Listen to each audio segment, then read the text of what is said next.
Peter Sumich is a West Coast immortal, a dual premiership player, 7 times the club's leading goal kicker, and a member of the AFL's exclusive 100 goals a season club. He also is one of an even more exclusive group, players who might have died on the playing field. Welcome, Peter. Is that fact or is that journalistic licence? Oh, I think that's fact. Yeah? Yeah. Interesting moment, that one. West Coast are playing Footscray? Footscray back then, yeah. At Subi? Yes. There's a brawl on the boundary line. You should be telling the story. Yeah. Oh, look, yeah, there was a brawl. I think it was Wallace picked off Brett Hetty, and we all come in and, you know, there was bodies flying everywhere. There's about 7 or 8 blokes coming in and then more as well. And then I went in and there's a bit of a group, you know, on top of Brett. And then I just come in just to pull 1 or 2 of the Footscray players off. And as I did that, leaning over, someone grabbed me from behind and got me in a good headlock and then pulled me back, and I just went to the ground with him. And then what happened, I just tried to get out of that. You just tried to shrug him off? Trying to work it for, 5 or 10 seconds. And I thought, oh, geez, he's got me pretty good here. I'm pretty well done. So, what do you mean by pretty well done? Well, I couldn't get out of it. Yeah. He had me in a headlock that was A grade. He must have been a good wrestler. So I just gave the tap out. I just tapped out and says, all right, that's enough. So you got me. Where'd you tap him? Just on the shoulder and arm, like put the hand up, that's enough. You got me, and actually went harder. And I thought, oh, geez, I'm in a bit of trouble here. And then he went harder, and next you know, that was it. I woke up in the change rooms. You blacked out? Yeah, I thought to myself, I'm gone. Really? Because I really started to lose my breath and the whole lot, and I thought, geez, I'm gone here. And then gone as in terms of you thought you might die? Yeah, I might die. I seriously did at that moment, because I've never been in that situation. No one, I don't think too many people would have. And to lose your breath and go, you didn't know what to do. And then I thought, geez, I'm struggling. And next you know, gone. Blacked out and woke up in the change rooms with the screaming, doctor? Yeah, to a screaming wife and an old man that I reckon wanted to get out there and kill a few people himself because he was pretty upset. Have you crossed paths with Danny Sutherland since that day? Never. What would you do if you did? Oh, I'd just walk away. Would you? I wouldn't acknowledge him, no. I only hear this secondhand. I hear that A, he's embarrassed by it, understandably, and B, he regrets it. Would that cut in the ice with you? No, not really, because he's never ever rang me to apologise and that's fine. I got nothing against Danny with that side of it, but on the flip side, I won't be going out of my way to say hello or do anything. It was horrific television. It's a long time ago, but I can still remember it. And I think just that thought of sort of someone who was defenceless, and you were back onto him, weren't you? Yeah, I was back on, and but he rolled me a little bit, and then just got me to the side a bit, and then just went harder. So it was. I think it was a week before the finals too, which was a bit bizarre. There was about 10 or 11 of us went up to the tribunal for melee. Yeah. So you got cited and had to appear before the tribunal. Yeah. There was about 10 or 11. What, for being nearly killed? Yeah, that's right. So we all went up, and actually we played the following week against Collingwood at the WACA, and they probably should have beaten us. They nearly did. Magon dropped that mark. So that's right. We were a bit unsettled, I think, leading into that game. Back to the footy stuff.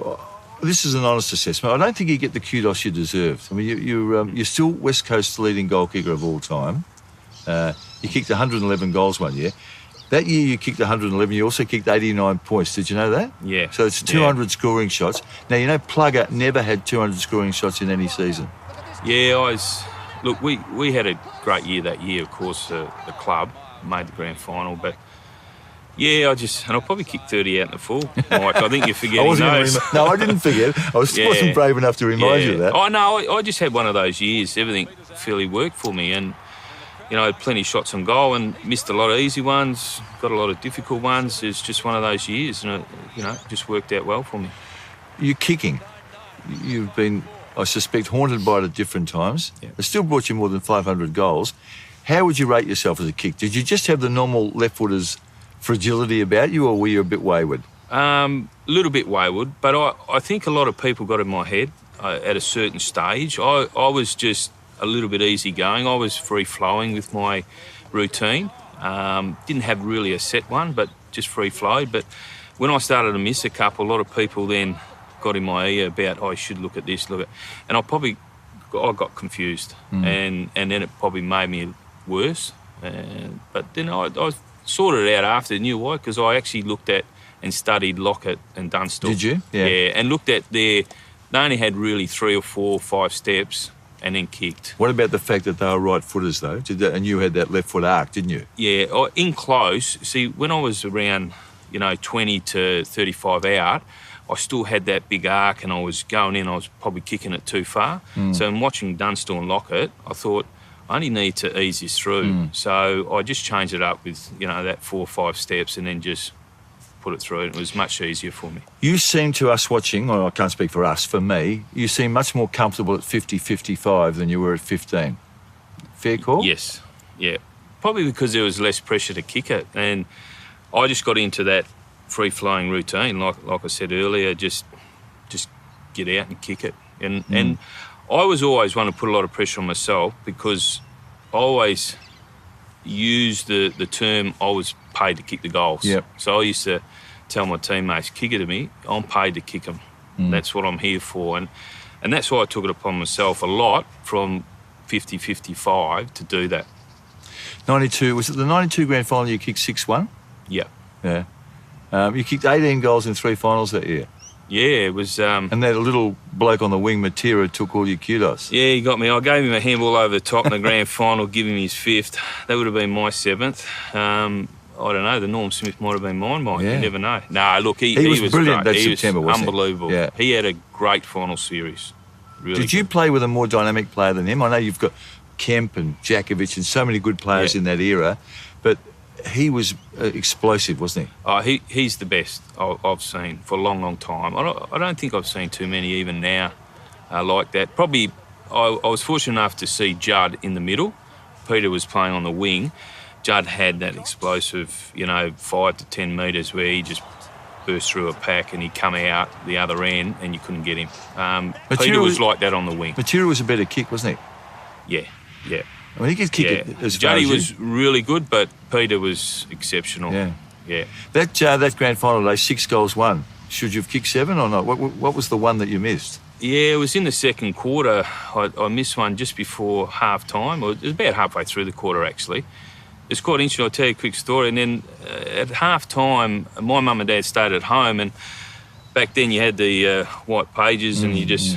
Mum got a phone call from a disgruntled West Coast fan at half-time and actually abused her about me, saying that I was going to lose us the grand final because I can't kick and all that. So my mum started crying and all that. So, yeah, it was a pretty emotional time for them. Gee, they're pretty rabid over here, aren't they? Yeah, it was bizarre. It was bizarre. When you were at South Fremantle, Peter, were you a defender?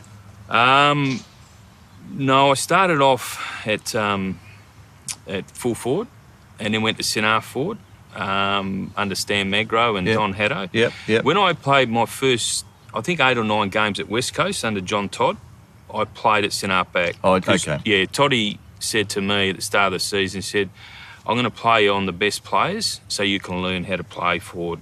And at the time, I thought, you're mad. But it was the best thing for me because I played on Brereton, Kernahan, Stewie Lowe. My first game was at the Wacker on Paul Salmon, changing in the ruck with Madden. It was great for me to learn how to play against these players. And then I went forward about halfway through the season and kicked 45. So, Peter, you had the left foot hook. Was that a reflection of your early years as a soccer player? Geez, you've done your homework, Mike. I played soccer till I was about 13 at Spiel Matnax. And, it was, I used to take the corners and I used to play like halfback. And, it was a reflection on the way I kicked at football. So why football and not soccer as you were in your teenage years? I used to go and watch South Fremantle play at Fremantle Oval, and my idols were Maurice Rioli, Stephen Michaels, Basil Campbell, Benny Vagona, Noel Carter, Joe McKay played centre back. Yeah. And I just thought, I've got to play one day at this club. And that was my aim as a young kid. I used to sit on the fence of the press box there with George Gulisic used to yell and scream out of the box. and I thought I've got to play for this club one day, which I was fortunate to do. 3 grand finals, you'd have to be pretty happy with that. I mean, it's a good return for a career. And I must say, what I've learned of more recent times is how difficult it was for you blokes back then with all the travel. Yeah, it was. And I look at now, back then, we used to travel and sit on a plane and have a Diet Coke. Yeah. And you sit back now, like, no way could you do that now. And we just did it. We didn't know about water and all those type of things, food. We had an idea, but it wasn't as, so how we won premierships really was a bit freakish. I was talking to Kevin Sheedy this week. I told him I was speaking to you and the travel that you blokes had, and he said we, as Victorians, never appreciated the load that was on you. So you probably should have won more flags. Yeah, I think with the group we had, we probably were one shy, I thought. 91? 91, we were the best side throughout the year, but not on the day. Hawthorn were the best side on the day. Jeez, we probably should have won. I thought 93. 93. And when the Baby Bombers won, I thought we were hard done by when we won our final here. And we were supposed to play Essendon here, but because of the contract with the MCG, we had to go to Melbourne to play Essendon. What was the year of the draw at Waverley in the 90. 90? Yeah. You were involved in that, were you not? Yeah, I was about 15 metres out on my non-preferred side. And West Coast were a point behind. Point behind, yeah. And nine times out of 10 I'd do a check side. But looking at the scoreboard, I just thought to myself, geez, if I don't get this right, it'll go out in a full. And I thought, kick a point. I thought there was 2 or 3 minutes to go. And I thought, they've got to kick it back in. If I didn't kick the goal, we got a point at least. So that's the reasoning for me doing a drop punt. Other than that, I would have done a check side. It was your wrong side for you, wasn't it? Yeah, it was. Was that the year you played 4 finals in a row at Waverley? Yeah. And that was the year, I'll tell you a quick story. After we finished, because we had the flights, a lot of flights were cancelled throughout because we had strikes going back here in WA, and I think we played 5 games in a row because our last game was at Geelong. Oh, really? And then we had the 4 finals. And I remember after Essendon beat us in the prelim, thrashed us by about 10 goals, we went in the change rooms and Mick come in and he spoke and he cried. Did he? It's the first time I've seen Mick that emotional, because he couldn't believe what we achieved with the travel and the whole lot just to get to that prelim at that stage. So he's crying in pride? In pride. Yeah. He was that proud of the group. And we knew then, once, then that just, we were all feeling great about ourselves from there on in. We knew we were going to have some achievement down the track. So that's 5 weeks in a row you've travelled Perth to Melbourne. Yep. And then got in the bus 1 week to go to Geelong. Yep. And then the bus 4 weeks in a row to go to Waverley. Yep. Gee. Yep. No wonder he was proud of you. Yeah. And it was an emotional time, and because of the drawn final, every time I see Sheeds, he has a go at me as well. He reckons what cost Essendon one. The relationship with Mick, he's known as a hard taskmaster, but he's also known these players and he form a great bond. Yeah, look, Mick was unbelievable for us. And I thought John Todd, this is me personally, created a group for Mick. Unfortunately, Toddy couldn't finish it off. And then Mick come along and gave us that real steel about what we had to do in Melbourne and how to win in Melbourne. And he was a great coach that way and a great motivator. There were times there where his speeches, I could tell you, Johnny Worsfold, if there was a brick wall, he would have went through first, but we would have followed. Yeah. It was just, we were that pumped after his speeches in certain games. It was unbelievable. Did he rip into you at any stage? Yeah, me and Mick had a big stoush in, I reckon it was 91. And that was my good year too. So we had a good one-on-one in his room after a game. Yep. He got me in. His hotel room? No, in his... the coach's room, Coach's room. It was at home. We were playing Sydney. I kicked 6 points, if you want to know, Mick, or something like that. And we just had a stoush in the room. He was saying certain things that I wasn't doing. And like? I didn't think we were playing as a team when we were at home. I thought there were a lot of individuals just playing their own game, and I didn't like it. And I was boisterous about that to the group. But when we played away, I said to the boys, we play like a tight-knit group. I said, we play like a group. We're you know, because we're away, and so you bond closer. Over here, you got your fans and all that, so everyone thought, oh, well... And I expressed that. Mick didn't like it, and I just said to him, I said, that's the way I feel, and I just don't like it because I don't think we'll have success if we don't stamp this out. And, you know, we had a little bit of a stoush in his room and we moved on. You answered him back? Yeah. He went at me with a few things. I won't say on the... Yeah. And I went back at him, and that's the way I was, you know. Did you part on good terms? Yeah, look, I still played to 97. I think Mick eventually got me. Like most coaches do that, yeah. What about, how was Mick when you came in? I remember one game you kicked 8 goals, 7 in one game. I think it was against Geelong, is that right? Yeah, can't remember. But in a return like that, did he just live with that and sort of say, well, Peter's going to have a day where he's a bit wayward, or would he never said anything about my wayward kicking. He never come up to me and, you know, you're doing this wrong, you should have done this, and you're missing us, you're costing us. He never said that, never in his time. He was really good with that. He just let it be. So it was one thing that I appreciated from him, that he didn't confuse the situation as well. So if I heard you correctly earlier, Peter Sumich was the best player you played with? Yeah, Peter, and then not far behind, Dean Kemp and Glenn Jakovich on a par, those two. Kempy certainly doesn't get the recognition he deserves on the Eastern Seaboard, but what made him special for you? Oh, he was just a smooth mover. He just went into packs, got the ball, just come out and just looked effortless. You know, he just got out of the packs and then just hit someone up, and there was no issue. One day he didn't get out of a pack. Do you remember that game? I think it was Rashudo giving him a good... he landed like a log, didn't he? Yeah. And that I think that sorted him out a little bit because he had a few head knocks. Yeah. But one of the toughest players I played with. Peter, you went back to West Coast as an assistant coach and had, 10 or 11 years there? 10. 10? Yeah, under John. Correct. I may have misread this. My understanding was that you left West Coast. Yep. You planned to go to Freo. Did you go to Freo? Yep. Was that under Mark Harvey initially? No, I thought it was going to be under Mark. Yeah. Because when I was negotiating with Fremantle, with Chris Bond, I thought it was going to be under Mark, but then what happened with Mark and all that happened, and next you know, Ross was coach. Yeah. How'd you get on with Ross? Yeah, fine. He was good. Look, he's a tough coach. He's a tough coach, and you have to be that way, I think, to have some success. But, you know, at the end of the day, hopefully you get some. Now, you're a Freo boy from birth, right? Yep. And you played with West Coast, and there's plenty of hostility between the two camps here. Yep. Where's your heart these days? Oh, look, my heart's blue and gold. It has to be. It always will be. You don't achieve premierships, you know, that type of stuff. And look, but my time at Fremantle was great, and I really appreciate the opportunity Fremantle gave me to come there as an assistant and improve myself as a coach. You're a passionate group, the Freo people, aren't they?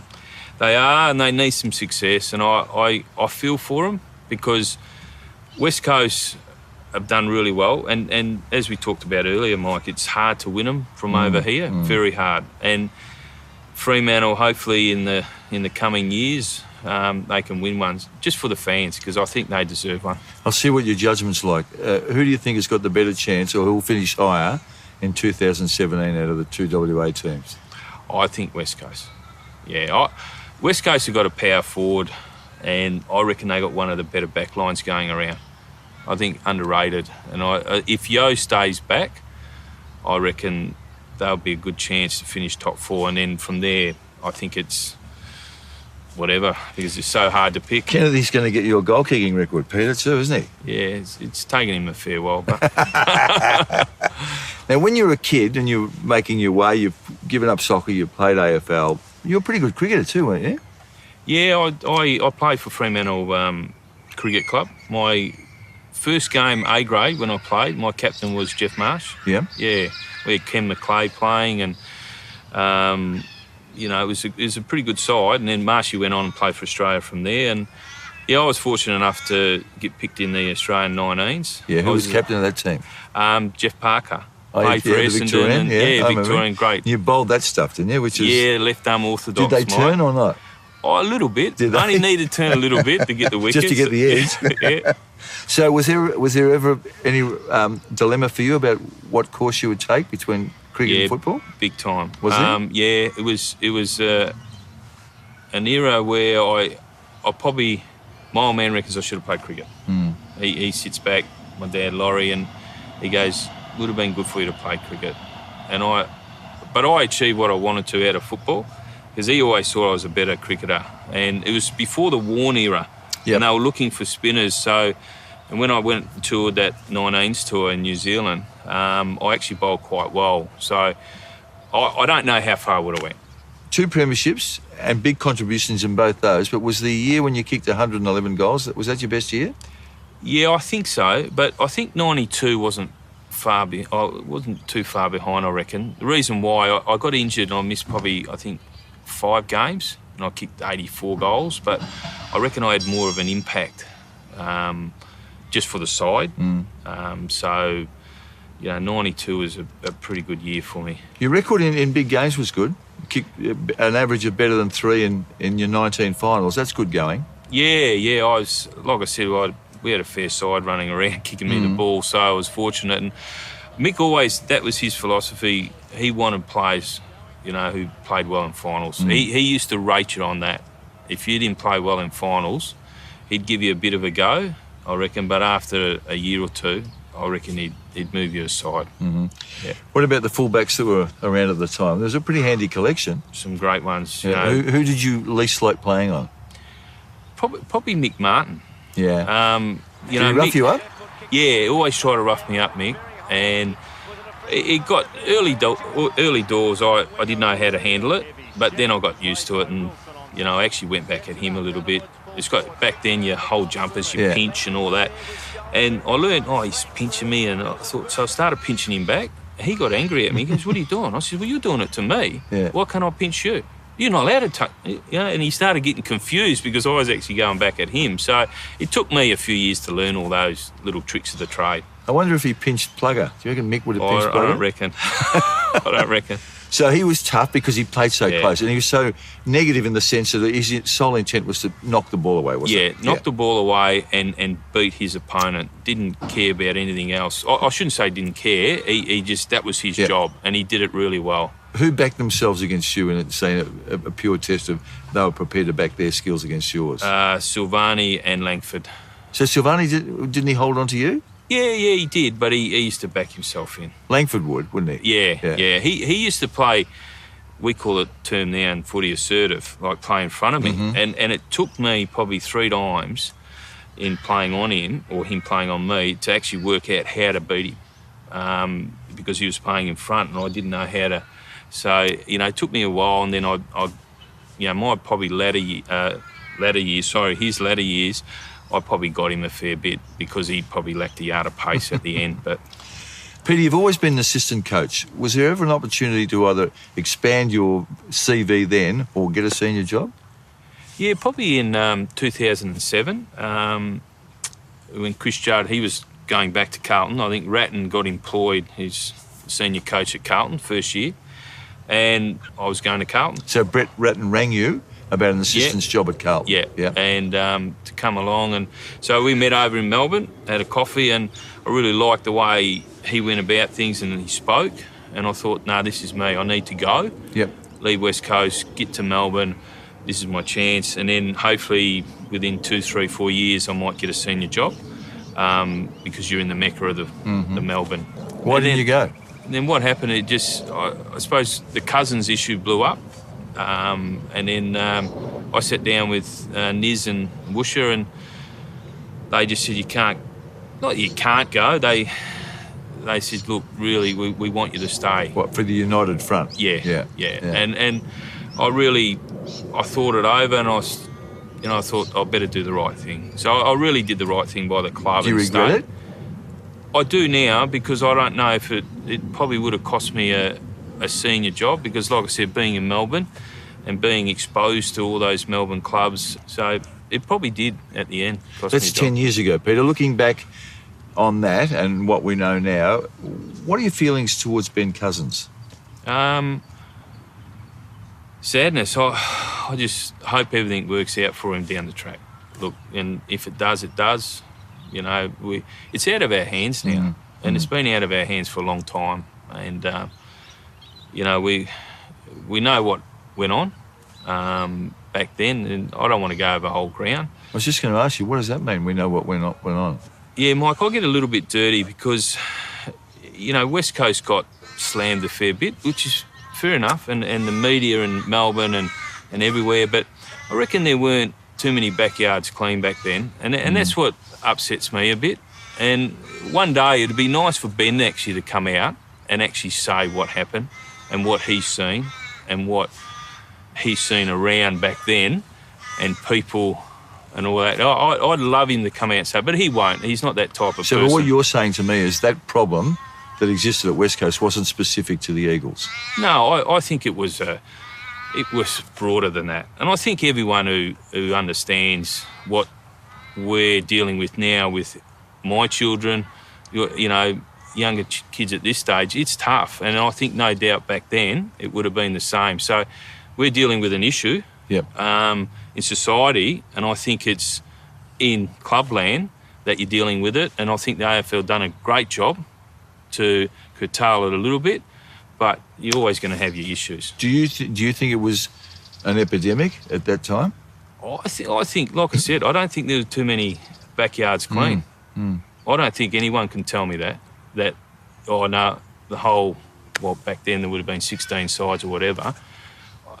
You can't tell me it would have been clean. That's only my opinion. That's how I see it.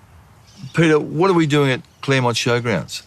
Oh, this is where our State Academy 18s and 16s are based, and it's great to actually have a home ground for us. Are you coaching those kids? Yes, yeah, the 18s, which I'm really looking forward to, actually. Different breed, you know, going back, I suppose, in our day, you know, you could point the finger a bit, Mick, but these days you've got to be a little bit more diplomatic about the way that you handle kids. You do? Really? You've got to be softer, more sensitive? Yeah, I think you do. And that's probably why I've just jumped out of the AFL system for a year or two to learn that and hopefully get back in the system and go from there. You're working with Luke Power's group, correct? Yeah. There's some good coaches there. Power on the top, and Johnson, Sumich, Ottens... And Del Santo. Yeah, it's a fair group. It's a good group. It's a fair group, yeah. Some big game players there. Yeah. Peter, I reckon every club's got players who are undervalued at the end of their career, and I mean this. You're certainly one of them at West Coast. I mean, there's so many stars here.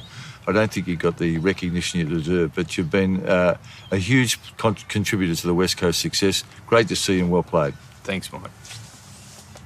This has been a Fox Footy production, part of the Fox Sports Network.